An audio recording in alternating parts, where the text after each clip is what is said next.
Hi everyone, we are back for lesson 3 of our stress management series here. I really hope you all have been using your healthy coping skills since the last lesson, and I'm really excited to go through this lesson today because throughout the lesson, we are actually going to practice 3 simple coping skills that you can do inside of school or outside of school. And some of them can actually be done, fairly quickly in times where you feel like you're getting overwhelmed and you're getting too stressed. You can just step back and do these. And hopefully you can feel comfortable enough using them as soon as we're done with this lesson. We're also going to talk about something really important that a lot of people, I think, look past, and it's the circle of control and what you can and what you can't control when it comes to your stress management. So let's get started. If you're in class, I would like you to do this icebreaker. Since I am not in class, we're not going to do this on this lesson, but if you are, teachers, you can pause here and go to this website, and it has some would you rather questions. The point we want to make here is these are simple questions. A couple of them are, do you like milkshakes or ice cream cones? Do you like Android or Apple, or I guess iOS? Simple questions like that, where if you get into a situation where you feel really stressed and really overwhelmed, you can really quickly go to one of these questions with a friend or with somebody around you and just take your mind off it for a second and have a quick conversation about what you would rather do or what you would prefer. And that's a really quick way to get your mind off of something and help calm down that stressful situation. Okay, so we are at the point we are going to try our first stress management technique, and this is deep breathing. So, this is something that is really simple that you can do in even in the middle of a class where nobody's going to know that you're doing it. It's also something that you can do when, if you have to leave a situation.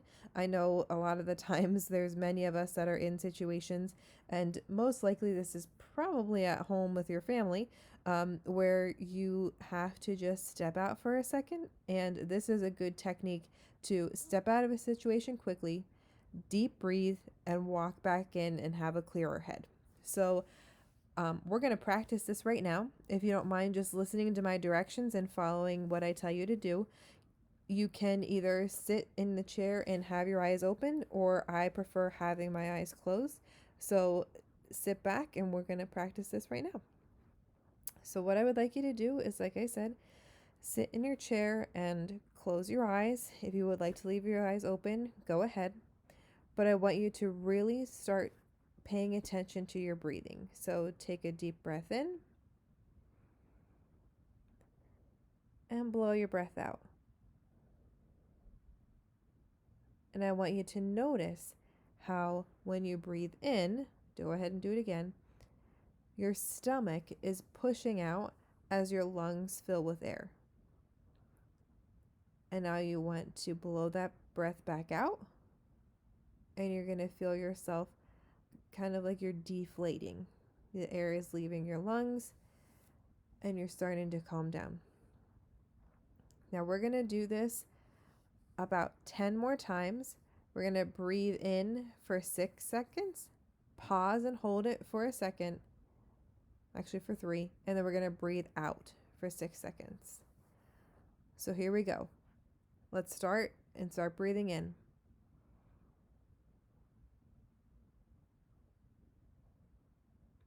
Okay, hold it.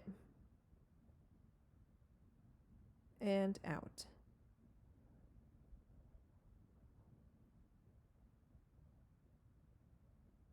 In.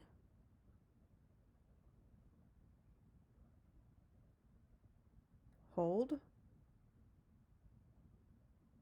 Out.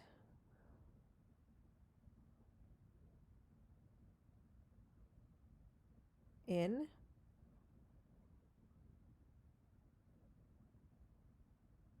Hold. Out.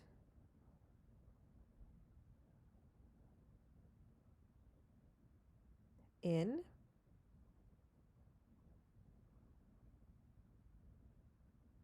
hold,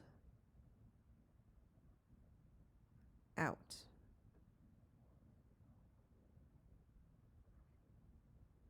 I'm going to do this 5 more times. In,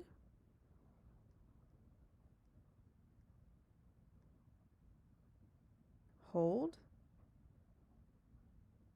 out.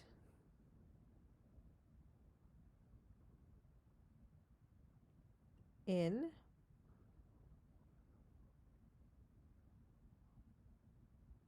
hold, out.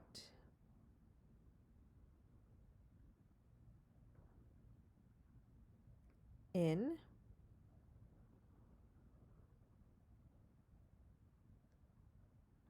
hold,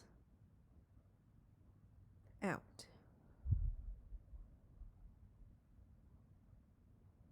In,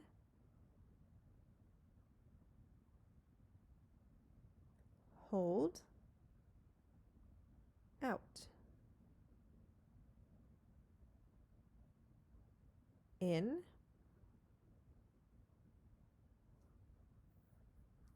hold, and out. Okay, so we did that 10 times. Hopefully you feel a little calmer just by doing that. You can do that however many times you want when you're in a stressful situation. So you can do it 5 times if you're in the middle of class and you don't want your teacher yelling at you for your eyes being closed. Or you can do it, 20 to 30 times like this suggests. Whatever gets you to the point where you can bring your heart rate down and start to relax. Okay, so we're going to go into a quick little lesson here about the circle of control. And I bet a lot of you have heard this. And a lot of the times there are things in life that we can and we can't control. And we tend to stress over a lot of things that are outside of our control, where you know for sure you shouldn't be stressing about it, but you do anyway. So things that are in your control are things that are good things to stress about. Of course, you don't really want to stress, but they're at least things that you have control over. So things that you can control, when you have that control, you can look at ways to solve the problem. An example of this would be an upcoming test. So you may not have control of the test, but you have control of when you can study, how you're preparing, and walking into that exam knowing that you know as much information as you can. Things that you have some control over are things that you can't change, but you can change the way you think and react to it. And excuse me. An acceptance of yours and others' feelings. So the one example that came to mind as soon as I saw the sum control area, because not every circle of control has the sum control in it, but what came to mind for me was a lot of the students that I talk to get really upset over their friend's feelings or what's happening with their friend. And you have no control over the people's feelings around you. What you do have control over is how you react to it. So you need to make sure that the way you're reacting is a way that's going to make you feel better. How your friend feels, you can't control. So you need to control how you feel. Finally, things that are outside of your control. What you need to do is acknowledge how you feel and what you think about them, but recognize that there is nothing you can do. So being stressed over it is not going to help you in any way. Just like those coping skills we're talking about. Will it help you in the long term? Stressing over something outside of your control is never going to help you because you can't do anything about it. So here's where I would like you, teachers, to draw 3 circles on the board, just like the previous diagram had. And I want you to go through each of these scenarios and decide where does your class think these scenarios fall. I want you to know there are no correct answers here. We just came up with these to see, what people would where people would put them. So please take your time and have a discussion as a class and decide where you think these would go based off of that discussion. So we can pause here and we'll be back in a second.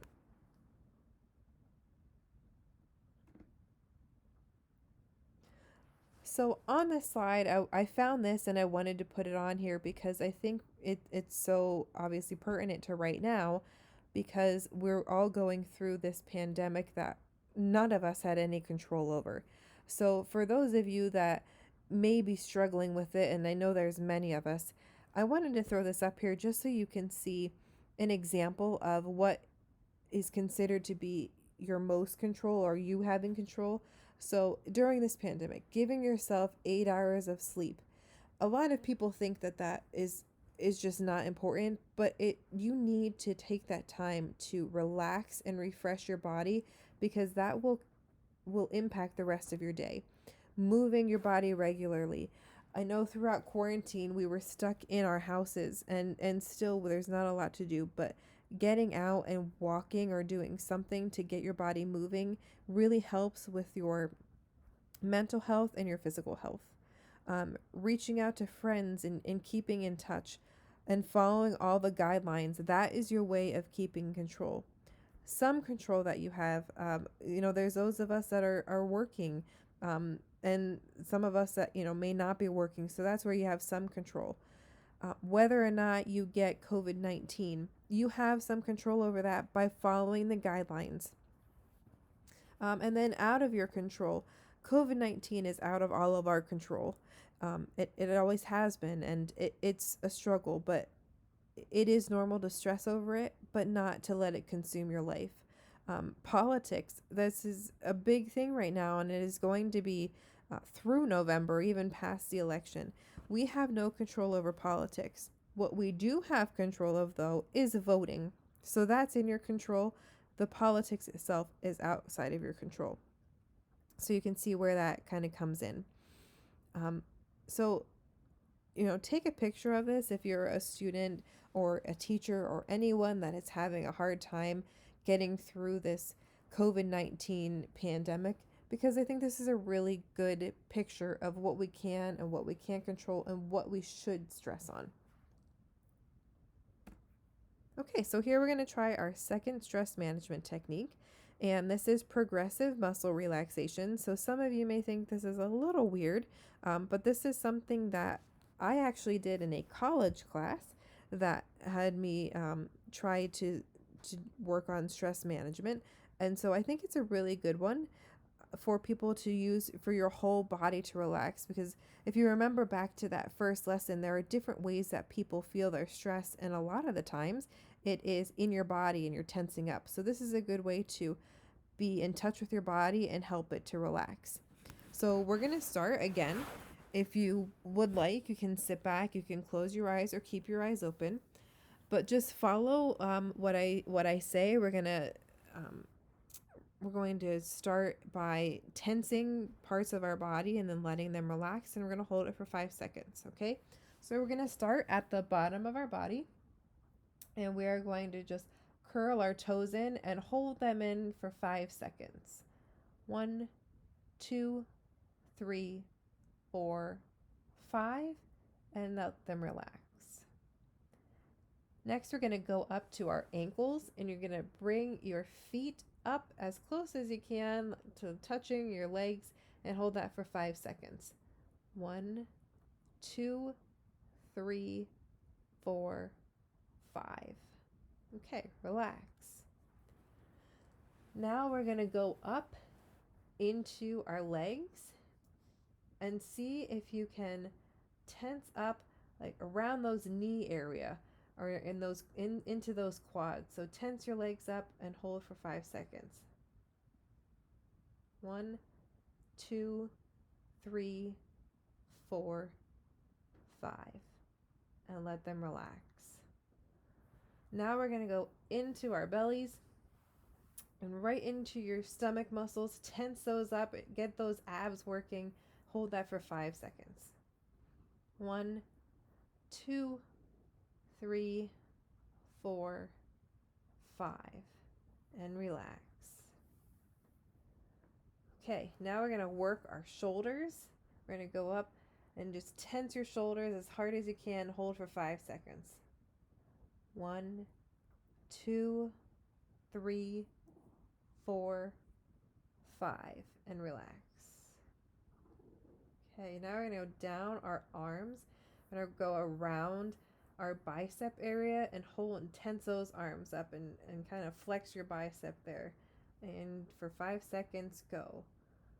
1, 2, 3, 4, 5.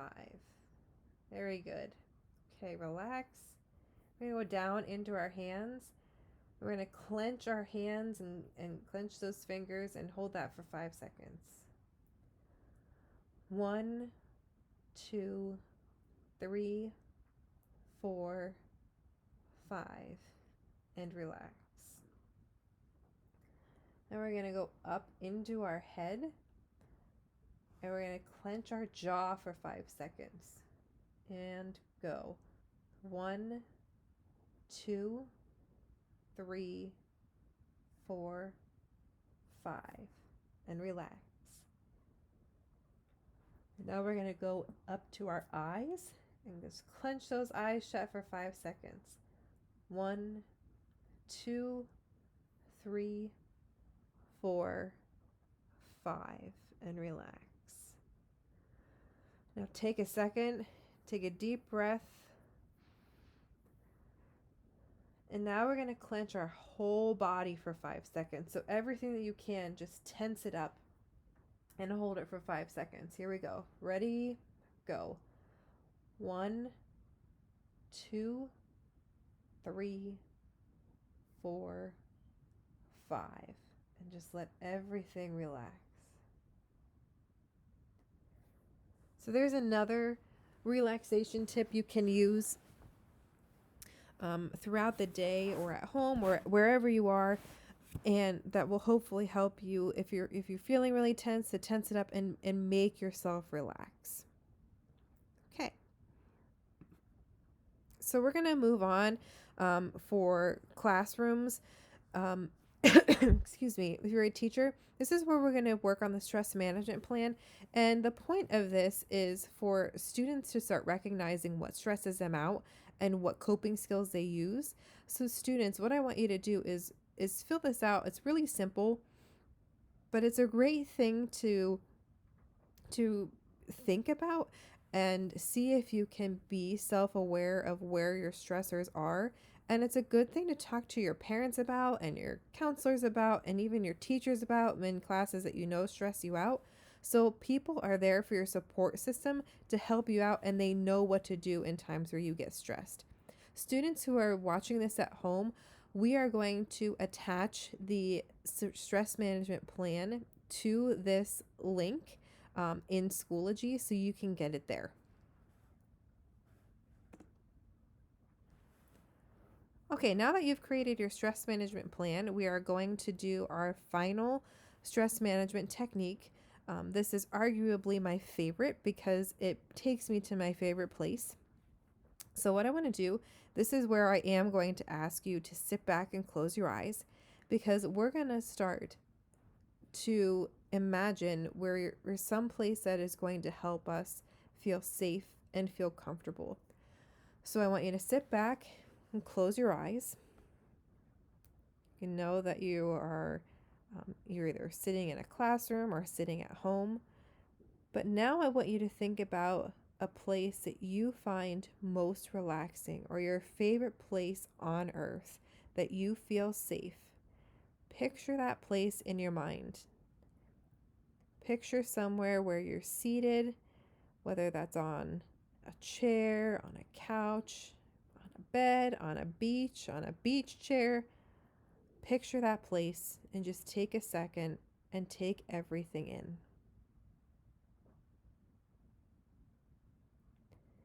Now I want you to start with your senses.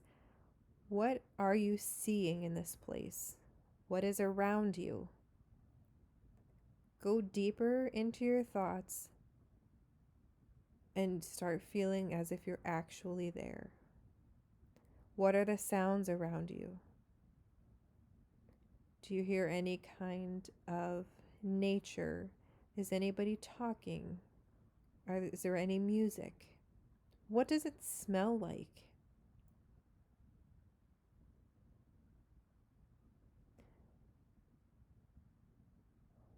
Now keep going and take a few minutes and just be in that space.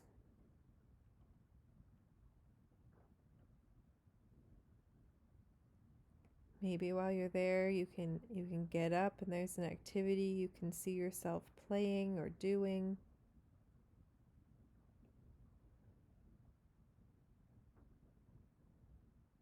And once you start to feel calm and safe, picture yourself walking out of that safe place and walking back into wherever you are now, at home or at school, and having that calm feeling that you felt in your safe place. And when you're ready, you can open your eyes.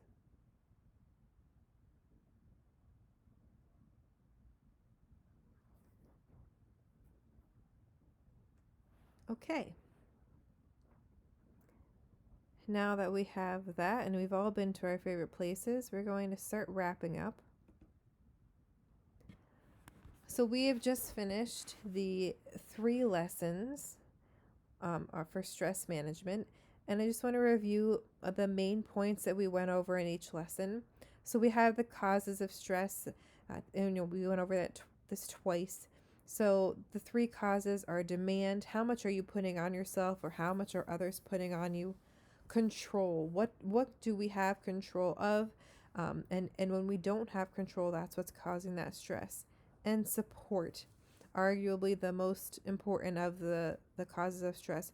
Who do you have as your support system, and what are you lacking that could help help manage the stress? Then we had a talk about coping skills. Are your coping skills healthy? Are they helping you move forward? Are they going to be long lasting? Or are they unhealthy, where you don't feel comfortable talking to people about them, or you know that it's not going to help you in the long term?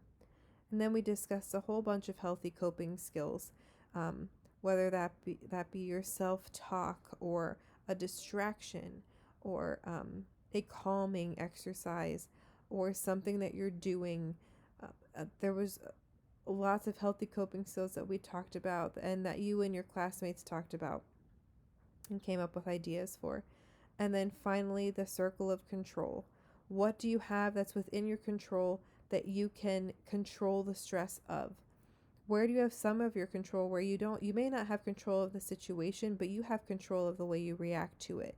And what's outside of your control that you don't, it's not worth your time stressing over because you can't make any changes? All of these are posted on YouTube, these videos. You can always come back to them if you need any resources. And again, I would like to stress, we are all here for you, whether it is your counselor, administrators, or teachers. Please come to one of us if you have any questions or any concerns, or just need any kind of help. We really appreciate you taking the time to go through these lessons, and hopefully you learned a few things and you have some new techniques in your pockets to use when you come to some stressful times this school year, and even in the future. Thank you all. Goodbye.